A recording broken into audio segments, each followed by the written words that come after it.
I drank a lot of soup for lunch. I'm gonna go to the bathroom. And the good thing about our house is the old bathroom that was down the alley is still there. And it's like 100 times cleaner than it used to be. It's only a few steps from our house.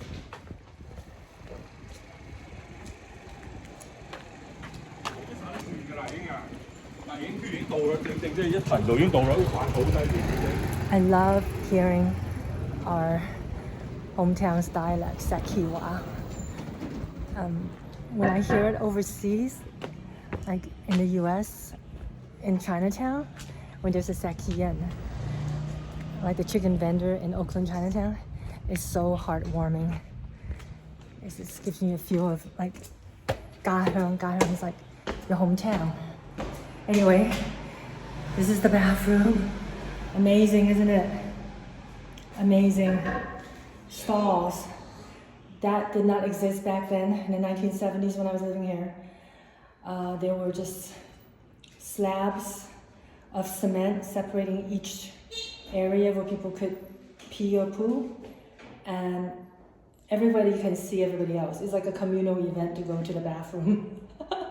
People could chat with each other, gossip all they want, talk about what they're cooking for dinner, and they would just squat and talk over that short cement slab with each other.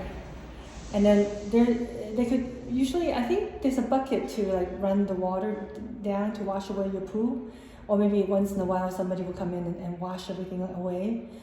But that was it. It was very, very basic. And now, I couldn't believe it, I just saw it today. There's even a baby changing station. It's amazing. It's amazing. And I'll show you what the stalls look like now. Really, really clean. Wow. Cleaner than some of the bathrooms I've seen in Hong Kong. And then there's reminders to throw your tissue paper into the wastebasket. I don't think we're supposed to flush yet. I don't know, maybe the pipes get clogged, so that is still a little bit backwards. Other than that, it's really pretty amazing. Up until now, Sifu, the workers, and I have been going to the public toilet down the alley when we needed to use the restroom. In the old days, many homes didn't have bathrooms, so people had no choice but to use the public toilets. Now, most people live in apartment buildings with bathrooms, but there are still many public toilets on the streets in China's mainland. In places like Hong Kong, where there aren't many public toilets in the urban areas, you would have to find a mall or go into a restaurant and buy something to use the bathroom. It's nice to know mainland China's public toilets haven't been phased out. Although the one near our home is clean and conveniently located, I can't rely on it forever. It's time to think about how to repair our bathroom and kitchen. This is how our bathroom looks. Actually, it might have been older when I was living here. It's amazing, like we have a well. Oh, there's some water here. Wow. We used to get all our water from this well, drinking water, our washing, bathing water, everything. And sadly, the water is actually not very clean because some of us had illnesses like parasites and all that because, you know, there was no good sewage system. So this is the toilet, and in the old days, there wasn't even a squat toilet. I think it was very basic, and we would do our business here, and the poo and the pee would just be like flowing outside to the little basin outside this back door. So that's how we lived, and one of my aunts thinks that the water probably contaminated into the well, and other people also had wells. So anyway, thank goodness we survived. None of us died because of contamination, but there were, my grandmother did lose 2 babies from illnesses. I don't know if it's because of the well water. And a grown-up daughter from something else. We're not really sure what, but again, it was an illness, but probably not related to the water because she was 16 years old when she died. The first thing I decided to do was to get rid of the tiles. Tiles in hot and humid outdoor places look gross after a while, unless you clean them regularly. They grow moss and mold, And no, I'm not going to get some quick, clean chemical sprays to do the job for me. I want to live a chemical-free life as much as possible for my families and my health and for the environment. In fact, I often use just soap to scrub my shower stall and baking soda for the toilet. That seems to work just fine. 我要淋個廚房同埋廁所咯。係啊，我呢一度我今日用把玻璃個天窗幾千就報俾你。好好。 Sifu suggested tearing down the middle dividing wall and making it into one room because the toilet and shower areas are too small.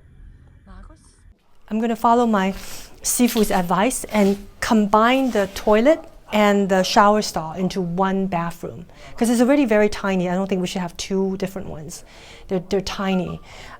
He says there should be space for a sink, and we found just the perfect sink in his friend's shop. Very narrow but very cute. And then we're going to have a sitting toilet, not a squat toilet. I don't like squat toilets. I'm getting old. I don't want to squat, even though it's very good for us to be able to squat, apparently. 沖涼中間衫，如果我大家洗變咗呢個。沖涼中間衫點樣沖啊？ Sifu had initially suggested putting the toilet on the far left side of the bathroom, the shower faucet in the middle, and the sink on the far right. Although I knew little about feng shui rules for bathrooms, I knew not to put the toilet close to the kitchen, so I agreed with him to put the toilet on the far left. 洗手盤有食嘅，細細個嗰個。嗰個啊，即係快啲沖刷啊！人哋唔夠嘅之類。He later suggested separating the shower area from the sink to avoid wet floors, which can be dangerous. So the plan now is to put the shower stall to the left, the toilet in the middle, and the sink on the right side. The bathroom door should open outward because of the tight space inside, Sifu said. 咁就冇到窗噶咯喎，咁啊，我睇下先，我睇下嗰邊，我睇下嗰邊。個窗你嗰邊漏唔漏窗？冇㗎，冇漏就係唔漏，出邊唔漏，漏入。We also decided to open a window facing the garden and close the one facing the street to protect our privacy. I wanted the bathroom to be easy to maintain, and I liked the one I saw in a cafe in Taiwan. It has cement walls and floors and looked nice. I've seen lots of pictures of fancy bathrooms, but they don't seem to be the right style for our simple bathroom in the backyard. In the back of my mind, I was sure bathroom cabinets would deteriorate over time in this humid and hot climate. I would love to hear what you think of my plan for the new bathroom. And if you like this episode, please tap the like and subscribe icons and share this video. Thank you to those of you who have offered helpful suggestions over the past few weeks. I'm grateful to you for accompanying me on this journey to restore and update my ancestral home. Have a great weekend. See you next week.